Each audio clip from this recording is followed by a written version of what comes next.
Welcome to the Accelerating Operational Performance podcast. I'm Greg Schinkel, president of Unique Training and Development and Frontline Leadership Systems. And of course, our goals here are to nourish you and nurture you in your leadership journey by sharing the voices of experts in how you can get more effective in your role, get more done with less stress, and also accelerate your professional growth in any projects that you're managing as well. Now, today's episode is brought to you by Leadership Application Huddles. Many of you, if you're a longtime listener, will know that we've talked about our LEAP program, which happens after our formal training is completed, and that's the Leadership Excellence Application Program. And now we have something called Leadership Application Huddles, where we facilitate conversations between the managers and the participants of the training so that they can extend the ROI and impact of that training for months following the training sessions themselves. If you're interested, of course, visit us at our website at uniquedevelopment.com. I'm excited to be interviewing someone who I've known for probably close to 2 decades now, Beverly Beuermann-King. So let me introduce Beverly. I'm going to read some of it because I always want to do justice for the guests. So our guest today is Beverly Beuermann-King, who is a certified speaking professional, and she's an expert who shifts teams from stressed out to resilient. For over 2 decades, she's specialized in helping busy, overextended teams, the kind that are critical to operational success, control their reactions to stress and build the mental and emotional resilience needed to tackle their daily challenges. Beverly is founder of R&B Consulting, which sounds like it's a music studio or something, but no, it's R&B Consulting, love that, and has worked with teams across high-pressure sectors like healthcare, government, and finance, delivering the same result: more engaged, more productive, and healthier teams. As a certified speaking professional, which is the highest earned designation in the Global Speakers Federation, I'm excited to chat with her about her tools, techniques, and tips to help control stress, build resilience, and today extra content on toxicity in the workplace, and truly accelerate operational performance. Welcome to the podcast, Beverly. Thank you, Greg. Nice to be here. Yeah, it's good to see you. Beverly and I have both served as the president of the Canadian Association of Family Enterprise. That's a different association. The Canadian Association of Professional Speakers. Beverly more recently than I did. And so we've had a chance to collaborate on a lot of issues around leadership. But, the thing that I'm aware of is, and this is true, I guess, of a lot of our colleagues, Beverly, is like we don't always know, like, what do they actually do for a living when you don't see them in committee meetings and board meetings and that sort of thing. Can you tell us, again, a little bit of the work that you do? What is your primary focus in your business? Awesome. I love that you said family, because CAPS is like a family. And you're right. We don't always know what each other do. We know who each other is, but not necessarily what we do. So my business is around helping leaders and teams find the strategies to have better mental health, decrease their stress, deal with the sources of stress, which, like you said, sometimes are the toxic people around us, and live more engaged, I'd say engaged lives, so that they're involved in it, they're in the moment of it. And so happier lives, I think, is where we kind of go with all of that. Yeah. So I noticed that you developed, you have your SOS principle for stress resiliency and positive mental health.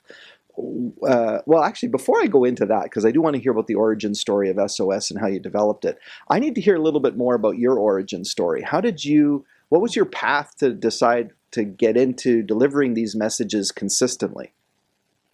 I think, like a lot of experts, this wasn't my goal. It's something that I fell into, and it was a kind of a natural transition. So I came out of university. I have my background in psychology and sociology, and I was hired by the Canadian Mental Health Association to create programs for frontline workers on things like suicide, mental illness, including depression and schizophrenia and anxiety disorders, and then stress. And so as I developed these programs and delivered these programs and helping people to really understand, especially mental illness, that evolved. And so I was getting asked to do more and more programs. And it got to the point where in my life, I was running the business for the Canadian Mental Health Association on that part, as well as my own business, because I was getting requests outside of the CMHA. And I also had 2 babies at home. Yeah. And so at some point, you can't do it all. And so I let go of the Canadian Mental Health Association business part of it and started just growing my own, which I had more control over, so that I could have the balance that I was looking for in being able to be there for my kids' plays and hockey games and that kind of stuff, but also be able to have an impact across Canada. Yeah, and I think it's good because some of our listeners might be thinking about their career and how they're developing. I shared with a group yesterday that my dad, when he first got into the business, it was like 1977. I was 10 years old, and he had it what we call today the side hustle. It was his side hustle basically to be in the training business, and he ground it out for 10 years, never really did too well because, of course, he's splitting his time like you were between sort of two different things. And it is a leap. In his case, he took a package and then started our training business. And then, of course, then it started to take off a little bit more. It is a risk. And so if anyone's listening kind of thinking, oh, I've got a sort of this idea, you don't really have to decide fully in advance. You kind of allow yourself to follow where it's taking you, and you start to see the demand is picking up, and that's often when people make this decision to switch over. But one thing is for sure, listening to you, Beverly, is that you are living like somebody who's got a lot on their plate. And I've always been amazed with you, watching you do the work in the association that we do, that it doesn't seem to matter that you are busy speaking on one hand, running committee meetings, taking part in evening meetings, still looking after your family at home. So tell us, maybe that's a good lead-in to tell us a little bit about the SOS principle for stress resiliency. How did you come up with it, and can you describe it for the audience? Yeah, it was something that I came up with when I was doing the training for the Canadian Mental Health Association. And so I look at it as three buckets. And there's these three buckets, and the first S stands for situation, the O stands for ourself, and the last S stands for support. And it doesn't matter if you're talking about dealing with depression, or if you're talking about having too much to do and not enough time to do it in, or if you're in a caregiving situation. We have these three buckets, and anything that you can think of as far as strategies, they fall into these three buckets. And so the three buckets have a question associated with them. The situation, what am I going to do about it? And so those are our problem-solving skills. How can I break things down? How can I deal with this? How can I delegate it? How can I simplify it? But what am I going to do about the thing or the things that are causing my stress? The O is about how do I take care of myself? And it's all the strategies that we hear about, right? Eating right, sleeping right, exercising. What am I doing for fun? Going for walks. All of those kind of connection pieces for taking care of myself. And then the last S stands for support. Who do I talk to? Who do I vent to? Who can mentor me? Who's been there and done that? And so we need strategies in all three of those buckets in order to be able to have an action plan that's going to help to be able to move us forward and manage whatever it is that we're dealing with.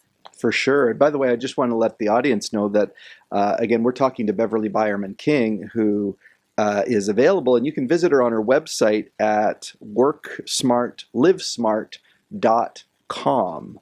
Right? I've got that right, don't I, Beverly? Got that right. Worksmartlivesmart.com.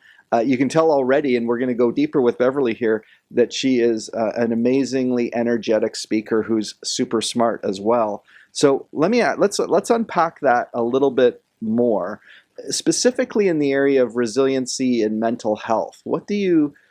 Well, I should back up and say I've seen that your business is in the sweet spot, probably at least for the last 7 years to 10 years.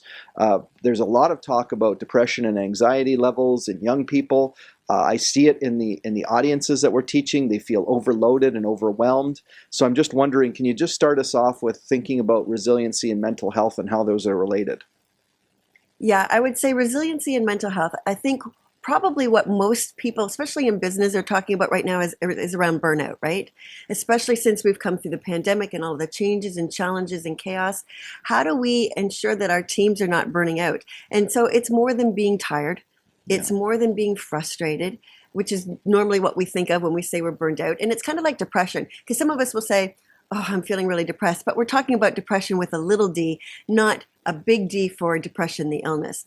So right. When we're sorry to interrupt, but Yeah. you're talking, and this is important for people to know. Everybody gets situationally depressed, like things bum you out, and this is we get the actually blues. this is actually why we've helped leaders understand your job isn't really to make your employees happy, because their happiness level will go up and down, just like the elation and little d depression, the natural cycles of life. Good stuff happens to you, bad stuff happens to you. But the big D depression is more of a clinical thing where there's a persistent sense of dread and you can't seem to break out of it, and it might not even be related to some of the things that you're dealing with, right? Yeah, I mean, we could do a whole kind of session, I think, on depression and what that looks like. But, when we talk about depression, what I say is the difference is when something happy happens in your life, like you have the birth of your first grandchild, and you're not able to be fully present and engaged and happy about that happening. When we are situational, we'll probably rise to the occasion, and then maybe we're sad about it. So we all get the blues. We get these ups and downs that it's normal. And the same with burnout. We can feel tired and fatigued, but when we talk about true burnout, for me, when I describe it, it's like losing your fire, losing your spark, losing that essence of who you are, and not being able to bring the best of yourself into the workplace and then into the rest of your life. Yeah. So when that's one thing that the leader might be wrestling with themselves. And then I also think, though, the leader is wrestling, or maybe not wrestling with it, because the other thing I would say about depression, mental illness, burnout, and resiliency, which would be the antidote to that, is that I'm not sure. I think most of it is almost invisible. Like, you might see some signs from an individual, but people have this, at least, think, amazing capacity to either fake it or to hide a little bit of it, and you often don't even sense that your team is maybe dealing with some things that are much deeper. I just wondered how you help leaders understand what they can do for their teams in that regard. I would absolutely say, be able to recognize what the signs are. So things like a lack of focus, isolation, cynicism, avoidance, feeling frustrated, and this futility. I talk about the 15 danger signs. So there are things that we can look at. By the way, Beverly, it's official. I'm definitely I got to go see somebody. All of the above things, yes. Well, I will say from time to time, although fortunately, knowing people like yourself and others have helped me understand that some of these things are transitory and some of them are longer lasting. And so once you do see these, you said there's 15 different sort of symptoms that you might see, but then what does the leader do as they're noticing that? Right. And so I'm going to go back just one quick thing and kind of relate to what you said. About 80% of us will experience some of those symptoms. Right now, when we look at the statistics, about 80% of us around the globe are experiencing at least some of those symptoms. Around 40%, though, are experiencing moderate to severe. Yeah. So how do you do it is by asking questions. And the one question I hope everybody stops saying is, how are you? Right? It's so easy to say, fine, good. And so start asking better questions. I know you're working on this project, Greg, and it's pretty challenging. What's been the hardest part about this? Yeah. How's that going? What kind of an impact is that having? Are you feeling any kind of frustration? Is there anything that we can talk about or that you need help from me from? So we ask better questions. And when we engage in those questions with a sense of curiosity, we're going to hear some things, and people are going to trust that we're not just asking how are you and then moving on to the next person, kind of down the line, that it's a conversation and that you care about them and that you're really trying to figure out how to make it better so that people can bring the very best of themselves into the workplace. Yeah, and I guess you could also notice the small things. In communication, we highlight it as the 3 layers of communication. The cliche stuff is, how's it going? How was your weekend? And because most people, again, say good or fine. I always say, what about that one person who says, well, actually, now that you've asked, my bank account's a little overdrawn, my relationship with my significant other's strained, my kids are being a little bratty, and the dog threw up on my carpet. And you're going, couldn't you just say fine like everybody else? But it is important to, and you can even notice what you're saying is you can notice that people might be getting more withdrawn or more abrupt in their answers, and you have to be aware of that almost on a surveillance basis, or at least paying attention to your team, right? Know your team well enough to know how do they usually respond when they're stressed out. Mm-hmm. Some people, like you said, it may be invisible. They get more headaches or gastrointestinal or something along those lines. Other people get angry and short-tempered and sarcastic, and they have no tolerance left. So when you know your people well enough, you can tell when something's off. And we've done this before. You've picked up the phone to talk to somebody, and you can tell just by their voice that there's just something going on. And so you explore. And so when we tune in, when we're present as leaders ourselves, which is hard to do because our bucket is spilling over with far too much to do and not enough time to do it in. But when we're concerned, when we know we're going through all of these changes and challenges, when we feel like something's off, when we get the hairs on the back of our neck that stand up and say, something's just not quite right, that's when we need to tune in and have those conversations. That's awesome. So one of the areas that I didn't realize that you ventured into is toxicity. Toxic either cultures, toxic people. One of the areas that we do coaching in is abrasive managers. And I would say that one of the things that causes companies to want to deal with somebody who's being more abrasive or difficult is that it is causing a toxic either subculture in that person's team, or it's just making it really difficult for that person to relate anymore to the people they interact with. Sometimes the toxicity is with their team. Sometimes the toxicity is with their colleagues. And in the worst case, the toxicity is with their manager. What's your take on toxicity and either what causes it? What do you suggest people do about it? It's one of those things that has evolved over the years because I talk about stress and the sources of stress, and this becomes one of the top sources of stress for many people in the organization. And what we know is that toxic people breed toxic workplaces, and toxic workplaces breed toxic people. And so we're continually being impacted and affected by the people around us. Well, hold on a second. I want to ask you about that because I totally get toxic people create toxic workplaces, but to say that toxic workplaces create toxic people, that is an interesting little tag. How does that work? Like, so you're saying you and I are sort of normally like easygoing, happy-go-lucky, easygoing people, and then we're put in a toxic environment, and that changes us? It absolutely does. We catch each other's emotions just like we catch a virus, and we call that the emotional contagion. And so you've seen that before. You've got this person. When I see you on the screen, I smile. I'm excited. I'm excited to see you because we have such a great relationship. Yeah. To be honest, there are other people I see on the screen. And you get that sense of dread, right? That it sucks the life right out of me.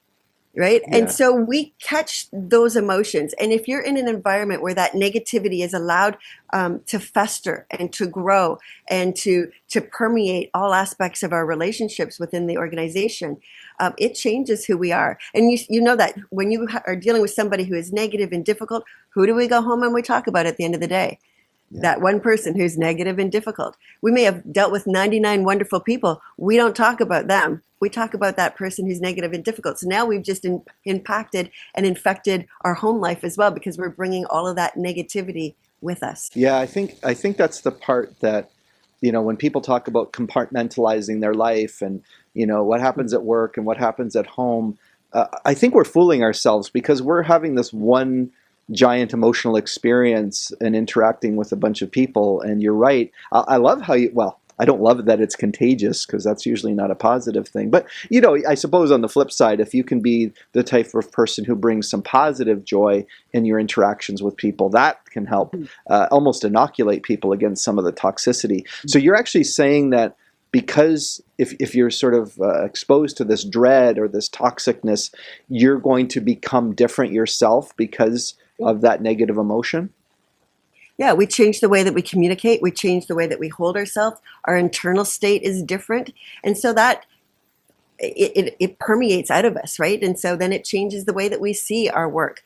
And I'll give a great example. I had a boss in one when I was working, who I absolutely loved. And that person left and a new person came in. And they were the type of person that didn't tell you if you were doing a good job or a bad job. I never felt like I always felt like I was on shaky ground. Yeah, you felt uncertain about it. Yeah. Yeah, like even though I was doing the exact same thing, I was confident in what I was doing, but the atmosphere changed so significantly that even when I drove into the underground parking to go into the building, I was like, oh. Like I could just feel my whole body. And so little things started to get on my nerves. And that was one of the reasons that I made the decision to leave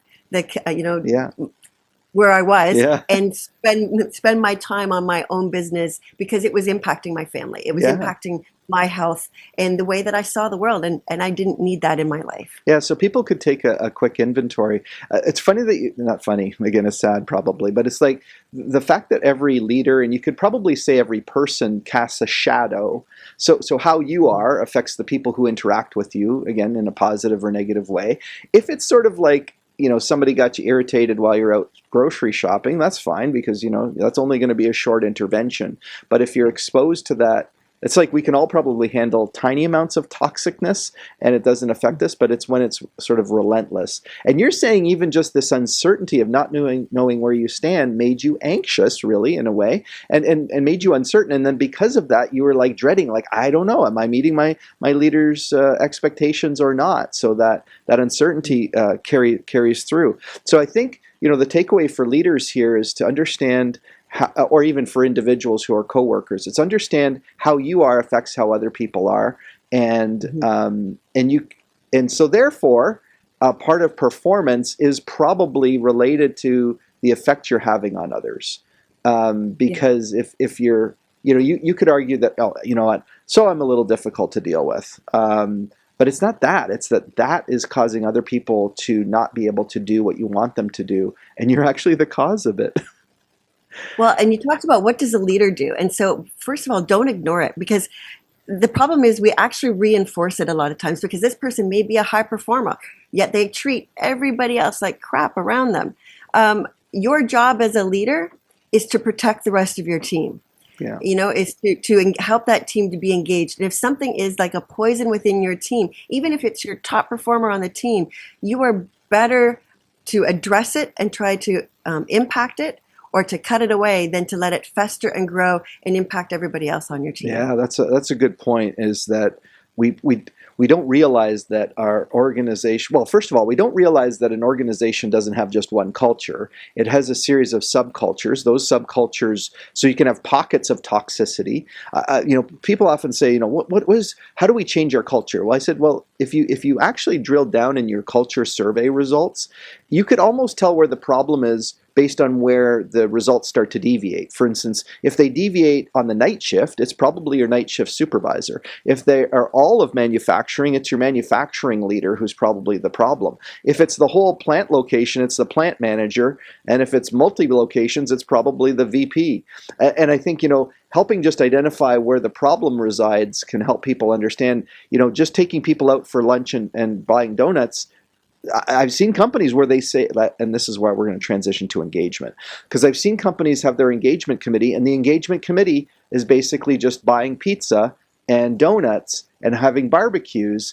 And it's like, by the way, if anyone's listening and they're going, oh, well, I'm on the engagement committee and we do that. And I say, yeah, we take our staff out for socials as well, to build up that camaraderie. But that is not necessarily engagement. Can you go down that path of engagement a little bit more with us?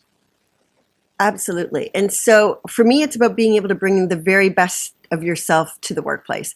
And what are the barriers that are stopping you from doing that? And so what's stopping you from communicating? What's stopping you from collaborating? What's stopping you from being innovative? What's stopping you from being curious and challenging, speaking up when there's something that maybe is putting other people at risk?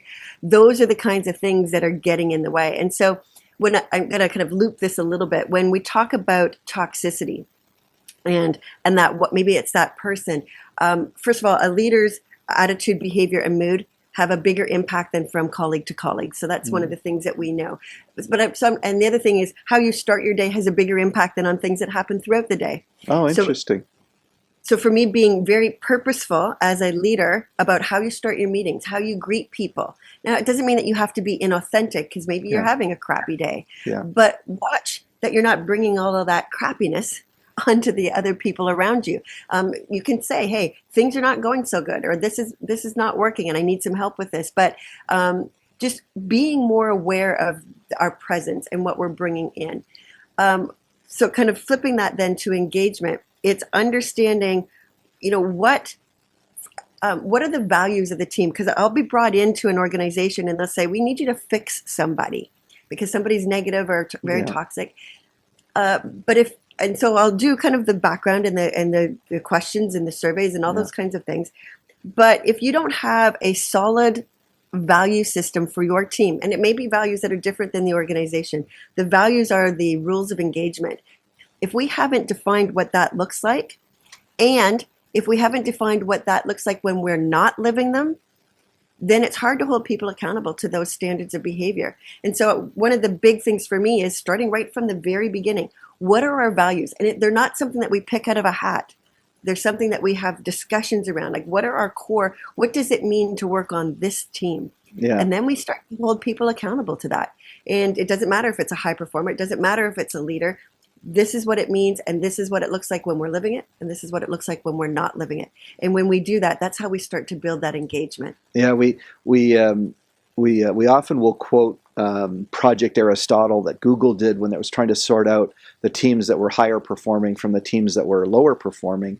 And although there was a number of factors, people often thought it was like the ones who went out for lunch, from work, or had, social time after work, or the teams that had all the smartest people, or that even the teams that had the most diverse people. And it wasn't any of those things. It really narrowed down, and you're highlighting them, is group norms, which is, again, the shared sense of what it takes to belong. By the way, whether those are written down or not, but they're just clearly understood by people. And I've asked people, I said, if you've been in a team where everyone kind of had this shared sense of commitment and really helped each other out, and then you put a disruptive person in there, usually that person assimilates into the culture of that team in a positive way. If you take a team that's very unclear about its norms, its values, its shared sense of purpose, and you throw a disruptive person in there, it basically blows it apart or causes a lot of ripple effects. And then the second thing I was going to ask you about this is a sense of psychological safety. And although you highlighted it in your discussion there on engagement, because you said really to be engaged, you need to feel like you be yourself and share what's on your mind and ask questions about things and share your opinions. And can you comment more on this issue of psychological safety as a companion to having a shared sense of values and norms? Absolutely. And they go hand in hand, because that psychological safety feeds into what our values are, feeds into what the rules of engagement are, and how we're going to treat each other, how we show up when things are going well, how we show up when things are not going so well. And it's also about when we are well or when we are not feeling as well, when we're struggling. And so maybe we're struggling with caregiving issues, maybe we're struggling with mental health challenges, but we're able to bring that forward and not feel like we're being ostracized, not feeling like we're being isolated, that we are being devalued in some sort of way. So it allows us to be able to be human. It allows us to be able to bring all of our, you talked about kind of separating ourselves. We can't do that. So but it doesn't mean that we have to dump all over everybody, right. The things that are happening. But if we need help, one of the roles of a leader when we talk about mental health and psychological safety is not to be a psychologist. It's not to be their therapist. It's to be able to connect them to the resources that are available to them, whether that's your EAP, your human resources, it's 211, if you're looking for community resources, it's your local Alzheimer's Association, whatever it is, that you're able to help connect people to the right resources so that they can get the help. And then to follow up, what else can I do to support you?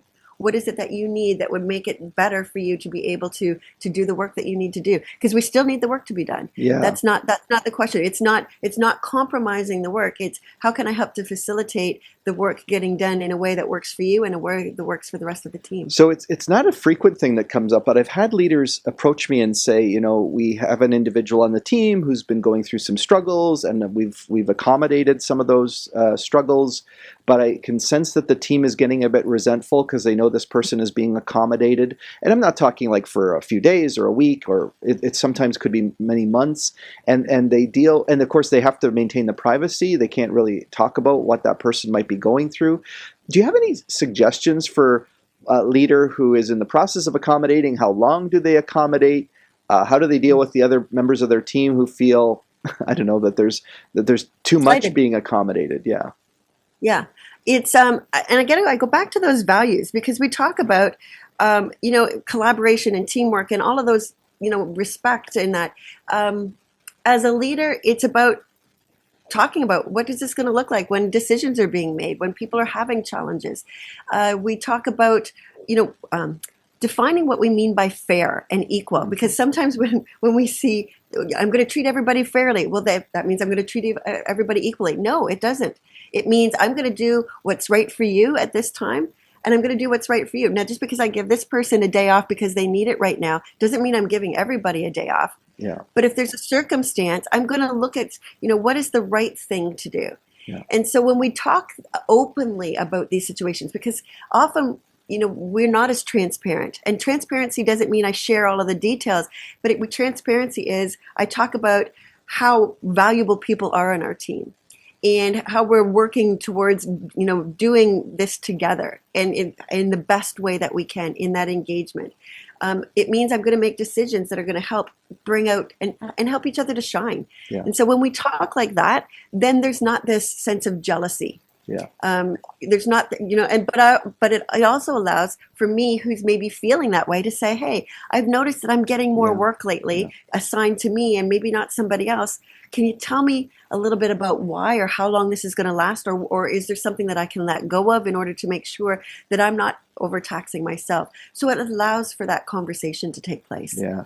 So one area I want to ask you about, I'm sure it's something you get asked after your speakers again, or your speeches. Again, we're talking to keynote speaker, expert, trainer, Beverly Beuermann-King, and her website is worksmartlivesmart.com. Beverly, I'm sure people come up to you and they go, I'm not in a leadership role. I'm simply a coworker with someone else. They're toxic. My leader doesn't seem to pay attention because the work is still getting done despite the toxicity. What advice do you give to the person who feels that there's toxicity in a coworker, but the management is not doing anything about it, and they feel, that they have no options? Yeah, that's a tough one. I just actually put a document together this week of what to say and what not to say. Yeah. Right, when you're dealing with a colleague or a coworker who's very negative. But it really depends on the situation. But I'd say, first of all, know what your boundaries are. What kinds of behaviors will you accept? What kinds of behaviors will you not accept? Right, and when you're clear on that, then you can start to kind of set those boundaries and be very clear with the other person on those boundaries. The conversation that you have with the leader is around our values and how these behaviors are not in alignment with our values, and how can they help to support you in dealing with this. The other piece is having these sayings in your back pocket. This doesn't work for me, or that's not how I remember it, right? Especially if somebody is very narcissistic or very emotionally abusive. There's certain things that they are good at manipulating. You can't out manipulate a manipulator, first of all. That's one of the things. So don't try to do psychological kind of games and if I say this or if I try to get them into a corner. We just need to be very clear. These are our boundaries. This is what I'll accept. This is what I'm not going to accept. This is what I remember. This is what I don't remember. How can the two of us work together on this in order to complete it in this way? This is my responsibility. I'll take it from here, or this is your responsibility. There's all kinds of things that we can have in our back pocket that can help us to keep those boundaries. It's also about documenting, because a manipulator is really good at spinning those things out of control. So we document, and we take it forward. And at some point, you have to make a decision. And if you're not getting support, if that toxicity is creating all kinds of turmoil and health issues for yourself, it's impacting other aspects of your life, it's impacting the engagement and the joy that you have for your job, then at some point you might have to say, this is not the place that I want to work. Right. If they're not willing to deal with that toxicity, this is not the kind of environment that I want to find myself in. Yeah, I mean, it's less than it used to be. I still see companies will retain a leader who is, and I'm saying a leader who's allowing the toxicity to continue. Again, it's just, I don't know if it's not even necessarily a lack of willpower, although there is some of that. I think it's also just that it's this delineation between the person is generating operating results versus this person is creating a culture of inclusivity, a culture that's positive and contributes to success. And I think maybe it's because of the sense of fuzziness. interestingly enough, that we did a culture survey for one of our clients. We don't do a lot of culture surveys, but we were doing this for one of our clients. And I asked the workers, I said, why we did focus groups, why are your scores so low? And they said, because I have coworkers who are either disrespectful or difficult to deal with, and no one really addresses it. And so it makes it not a great department to work in. Or it's not great to interact with that other department because of that individual. So I hope, Beverly, that this acts as a wake-up call for leaders to, if you sense something's there, if something's smoldering in your team and you hear a bit of it, instead of just ignoring it, you might need to actually deal with it. Absolutely. Yeah. I talk, we're not comfortable having these conversations. We're not taught how to have these conversations. And so I go through a 7-step process of how do you go from starting this conversation to the follow-up of this conversation. And the worst thing that we can do is go in unprepared. And so sometimes with leaders, something will happen in a meeting. And so then we address it right after the meeting, right, and it blows up. And so we didn't go into it prepared. But the biggest thing when you go into these conversations is, what is the goal of the conversation? Right. And generally, when you distill it all down, the goal is to have a positive and productive work environment. And when we have that, then everything else falls into place. Yeah. The behaviors are not contributing to that, and those are the behaviors that we need to address. Right. And also, the other thing I would say is, don't make the mistake of thinking that a really good employee would know that what they're doing is wrong. Yeah, no. They may be totally unaware, and they may be totally unaware of how to fix it. So you're going to have to be in that problem-solving mode with them. Yeah, self-awareness is not something that's easy for even people who think that they're tuned into their own self-awareness. So I like that. The one thing that became clear is when you said, it's important to us to have a productive and collaborative workplace. You didn't use those words, but I'm paraphrasing. And I think, we say to leaders, it's important to make your intent obvious. Like, state what your intent is in the conversation. So you're actually saying, before you go in, think in your own mind, are you clear about what the goal is? And then be overt and state what your intent is of having the conversation. I think that's amazing. Hey, if people want to find out more about what you do, of course, they can check you out on your website at Work Smart, Live Smart. Beverly, we've covered a lot of ground today. Is there anything else that you wanted to share with our audience before we wrap up? Oh, Greg, you and I could talk for hours. I think we covered a lot today. We talk about being aware of people's state, their mental health, how to build that resiliency within your team, looking for those things that are the stressors, things like difficult people, things like mental health challenges, and not being afraid to step into the conversation. So be curious, be aware, and don't be afraid. Yeah, thank you, Beverly. One thing that I would also encourage people to do is remember, as a supervisor, as a manager, as an executive, your job isn't only about generating the results. It's really about nurturing the culture and creating a culture of performance. So I just want to say on behalf of our listeners, Beverly, again, Beverly Beuermann-King, she's a certified speaking professional. She's an awesome keynoter and trainer. You can check her out at worksmartlivesmart.com. Beverly, thanks so much for sharing your wisdom with our team today. Oh, you're so welcome. And our team by being listeners, right? You're on our team. And if you are a team member of ours as a listener, I would really encourage you to do something that is kind of a bit of a pain, which is to go into the site that you're using, unless it's our website, of course. But if you're using one of the podcasting sites, it's surprising what makes a difference is leaving one of those 4 or ideally 5-star reviews, or writing a little comment about how much you've liked the episode. That can really help. Be prepared to share this episode with colleagues of yours, leaders who would benefit from hearing it. And then, of course, what we want to do is tell you how much we appreciate how much you trust in us to help you on your leadership journey. If there's anything we can do to help nurture you on your leadership journey, or a team of leaders in your organization, please reach out to us. Let's have a conversation, and you can do that at uniquedevelopment.com.